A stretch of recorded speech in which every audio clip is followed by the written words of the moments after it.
नमस्कार दोस्तों। भावगत बृहस्पति का राशिफल। भावगत यानी कि आपकी राशि के लिए गोचर में देवगुरु बृहस्पति किस भाव में बैठे हैं, यानी किस खाने में बैठे हैं, और जब गुरु उदित हो जाएंगे अस्त अवस्था से 28 तारीख के बाद, उसके बाद से पूरे 12 महीने गुरु आपको क्या रिजल्ट देंगे। बीच बीच में गुरु वक्री भी होंगे, अस्त भी होंगे, लेकिन उन सब के बारे में भी चर्चा करेंगे बाद में। लेकिन इस वीडियो में हम सिर्फ बात करने वाले हैं भावगत बृहस्पति का फल आपकी राशि के लिए। पूरा वीडियो ध्यान से सुनिएगा, ध्यान से देखिएगा। केंद्र या त्रिकोण जो भाव होते हैं वो देवगुरु बृहस्पति को अत्यंत पसंद होते हैं, यानी आप ऐसा कह सकते हैं यहां पर बृहस्पति शुभ परिणाम देते हैं। जिसकी भी जन्म कुंडली में देवगुरु बृहस्पति द्वितीय भाव, पंचम भाव, नवम भाव और एकादश भाव में बैठे हैं, ये शुभ बृहस्पति होते हैं। यहाँ पे बृहस्पति के रिजल्ट शुभ मिलते हैं, अच्छे मिलते हैं। जिसकी भी जन्म कुंडली में देवगुरु बृहस्पति पहले खाने में, चौथे खाने में, 7वें खाने में और 10वें खाने में, जैसा कि मैं आपको कुंडली में भी दिखा रहा हूं, बैठे होंगे, देवगुरु बृहस्पति महाशुभ फल देते हैं। देवगुरु बृहस्पति जहां बैठते हैं वहां से जहां देखते हैं, यानी उनकी दृष्टि जहां जहां पड़ती है वहां पर अमृत समान शुभ फलों की वर्षा होती है। अगर आपकी जन्म कुंडली में और गोचर कुंडली में देवगुरु बृहस्पति द्वितीय भाव, पंचम भाव, नवम भाव या एकादश भाव में बैठे हैं या केंद्र स्थान में बैठे हैं, यानी पहला, चौथा, 7वां और 10वें घर में, तो ऐसे में बृहस्पति आपकी जीवन में जो दोष है, जो परेशानियां हैं, उसको हल करने की क्षमता रखता है, यानी आपको परेशानी नहीं होने देगा। केंद्र और त्रिकोण में बृहस्पति की स्थिति बहुत ही अच्छी है, शुभ है और शानदार है।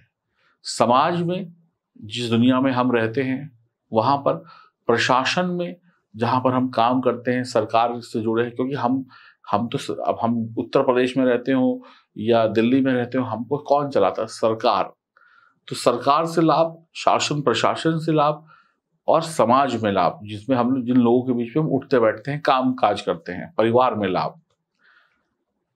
जो भी जातक या जातिका होते उसे धन, धान्य, ऐश्वर्य, कीर्ति, वैभव, संपत्ति, समृद्धि, सम्मान, संपदा, प्रतिष्ठा देवगुरु बृहस्पति देते हैं। शादी का सुख, बच्चे का सुख, पढ़ाई का सुख, विदेश यात्रा का सुख, सब कुछ देवगुरु बृहस्पति ही देते हैं। अगर देवगुरु बृहस्पति मजबूत अवस्था में है तो, या उनको हम उपायों से मजबूत बना लेते हैं तो, ऐसा व्यक्ति खुद तो जीवन का आनंद लेता ही लेता है, ऐसा व्यक्ति दूसरों को भी धन देता है, यानी कि वो व्यक्ति मालिक होता है, उसके नीचे 10 लोग काम करते हैं। देवगुरु बृहस्पति आपके उत्तम नौकरी और उत्तम व्यापार को चलाते हैं, अच्छी पढ़ाई करवाते हैं, घर का सुख देते हैं, बड़ों का सुख देते हैं। स्त्री, पुत्र, भोजन, नौकर चाकर, बढ़िया वस्त्र, गाड़ी, बंगला, आभूषण, यात्राएं, ये सब कुछ देवगुरु बृहस्पति ही देते हैं। तो अब आप समझ गए देवगुरु बृहस्पति का उदय होना और देवगुरु बृहस्पति का वर्तमान में मंगल की राशि मेष में बैठना आपके लिए कितना इंपॉर्टेंट है और वो आपको क्या देंगे, ये हम चर्चा करेंगे। मैं यही कह सकता हूं कि देवगुरु बृहस्पति अगर आपके शुभ अवस्था में बैठे हैं तो आपका जीवन अलौकिक होता है। अलौकिक का मतलब होता है प्रकाशमान, उसमें कहीं पर भी दुख, दर्द, अंधकार की जगह ही नहीं होती है। तो मैं एस्ट्रोलॉजर सचिन आप सभी का एक बार फिर से स्वागत और अभिनंदन करता हूं, और हम बात करने वाले हैं देवगुरु बृहस्पति के उदय हो जाने के बाद 2023 से लेकर 2024 तक की यात्रा आपकी राशि के लिए क्या होगी। हम वीडियो में बहुत सारी बातें जानेंगे, उपाय भी जानेंगे, तो पूरा वीडियो देखेंगे तो अगले 1 साल या आने वाले अनेक साल आप ऐश कर सकते हैं। तो आइए शुभारंभ करते हैं आपकी राशि से। आप लोग चैनल को जरूर सब्सक्राइब कर लीजिएगा, और अगर आपके पास आपकी जन्म कुंडली नहीं है और आप बनवाना चाहते हैं तो दिए गए नंबरों पर संपर्क कर सकते हैं। चलिए शुरू करते हैं। आपके लिए देवगुरु बृहस्पति सप्तम भाव यानी कि 7वें भाव में बैठेंगे। सप्तम भाव बृहस्पति के लिए अच्छा भाव है क्योंकि केंद्र भाव है, यहां से सीधी दृष्टि लग्न पर होगी। तो देवगुरु बृहस्पति तुला राशि वालों के लिए आगे आने वाले वक्त में स्त्री का सुख, अगर आपकी शादी हो गई है, पत्नी से कोई नोक झोंक है तो उसमें प्यार पैदा करेंगे। कोई लड़ाई झगड़ा है, कोई कोर्ट कचहरी का मामला चल रहा है, कोई वाद विवाद चल रहा है तो वो शांत होगा। शादी नहीं हुई है तो शादी का सुख, कहीं अच्छे घर में शादी हो जाएगी। पुत्र का सुख, संतान का सुख, अब किसी की बच्चे बड़े हैं तो उनको नौकरी वगैरह लग जाएगी, बच्चों की पढ़ाई लिखाई हायर एजुकेशन की हो जाएगी।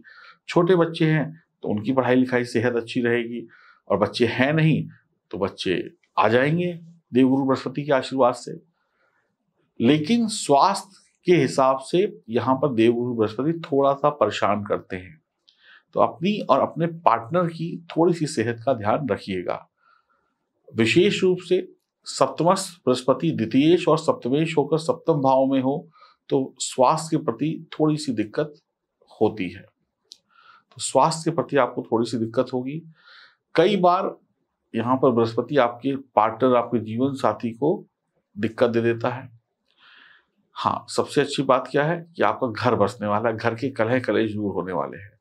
अगर आपकी जन्म कुंडली में बृहस्पति अनुकूल और बली है, मित्र राशिगत है, उच्च राशिगत है, स्वराशिगत है, तो इस दशा में आपकी शादी होना तय है। जो भी लोग कुंवारे हैं वो लोग शादी के बंधन में बंध जाएंगे। अगर आपकी बृहस्पति की दशा, महादशा, अंतरदशा चल रही तो भी आपको बहुत शुभ परिणाम मिलेंगे। आपको ईश्वर की आराधना, मंत्र जाप, अनुष्ठान, भजन कीर्तन आदि में लगे रहना चाहिए, यानी कि धर्म से, ईश्वर से जुड़े रहना चाहिए। 7वां घर व्यापार को भी दिखाता है, व्यापार से संबंधित साझेदारी को भी दिखाता है, और वैवाहिक जीवन की साझेदारी को भी दिखाता है। कुल मिलाकर बृहस्पति आपको सुखी बनाएंगे, वफादार बनाएंगे, काम के प्रति आप ईमानदारी से अपने काम को करेंगे, बुद्धिमान होंगे, जीवन साथी का पूरा साथ मिलेगा, और हो सकता है कि आपका जीवन साथी भी तरक्की कर जाए। मान लिया आप पति हैं तो आपकी पत्नी की नौकरी लग जाए, व्यापार चल जाए, उनको इंक्रीमेंट मिल जाए। आपकी पत्नी के माध्यम से आपको बहुत लाभ होगा। आप अपनी पत्नी का सम्मान करें, पत्नी की सलाह माने, पत्नी नहीं है तो घर की महिलाओं की बात माने। आपकी व्यापारिक पार्टनरशिप अब लंबे समय तक चलेगी, जिसमें कोई ज्यादा टेंशन नहीं होगी। आप जो होंगे इस समय में लड़ाई झगड़े, मारपीट, गाली गलौज से दूर रहेंगे, बल्कि हाथ जोड़कर काम करवाने वाले इंसान होंगे। अगर आपका देवगुरु बृहस्पति खराब अवस्था में है आपकी लग्न कुंडली में, तो हो सकता है कि आपके जीवन साथी की सेहत बहुत खराब हो जाए, या उनसे लड़ाई झगड़े बढ़ जाएं, या रिश्तों में विश्वास की कमी हो जाए। ये एक ही शर्त पे होगा जब आपके जन्म कुंडली में देवगुरु बृहस्पति खराब अवस्था में है। 7वें घर का बृहस्पति जल्दी विवाह के योग बनाता है, आपको धार्मिक बनाता है, धार्मिक कार्यों से जोड़ता है, और हायर एजुकेशन दिलाता है। हायर एजुकेशन, विद्वान, जानकार बनाता है, और आप दूसरों की सहायता करेंगे, लोग आपकी सहायता करेंगे। कुल मिलाकर तुला राशि वालों के लिए देखा जाए तो अगले 1 साल तक देवगुरु बृहस्पति सुख, सम्मान, पारिवारिक सुख, पारिवारिक बिजनेस, व्यापार, इन सब में बढ़ोतरी कर रहे हैं। अगर आपकी जन्म कुंडली में देवगुरु बृहस्पति खराब अवस्था में है तो उसको सुधारना होगा, अन्यथा आपके जीवन साथी से थोड़ा सा तनाव या जीवन साथी की सेहत पर बुरा असर पड़ सकता है।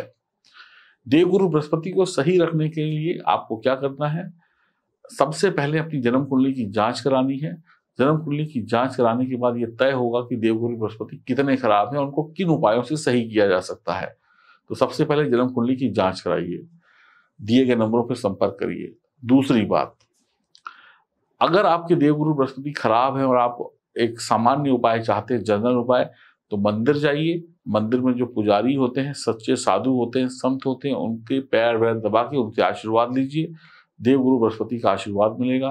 पीपल के पेड़ की सेवा करिए, देवगुरु बृहस्पति का आशीर्वाद मिलेगा। आप पीली चीजों का दान महीने में 2 बार 4 किलो 1 तारीख को, 4 किलो 15 तारीख को, ऐसे ऐसे करके कुछ महीनों तक दे सकते हैं। चने की दाल दें पीले कपड़े में लपेट कर। केसर का टीका भी लगा सकते हैं। ये जनरल उपाय हैं। और अगर आप स्पेशल उपाय चाहते हैं तो अपनी जन्म कुंडली की जांच कराएं दिए गए नंबरों पर संपर्क करके, और फिर जानेंगे आप कि आपको किन स्पेशल उपायों से बहुत लाभ हो सकता है, आपकी जिंदगी बदल सकती है। खुश रहिए, प्रसन्न रहिए, आनंद में रहिए। अच्छा समय है, अच्छी चीज है। ये वक्त आपको लाभ देकर जाएगा भविष्य में। हरिओम, नमस्कार।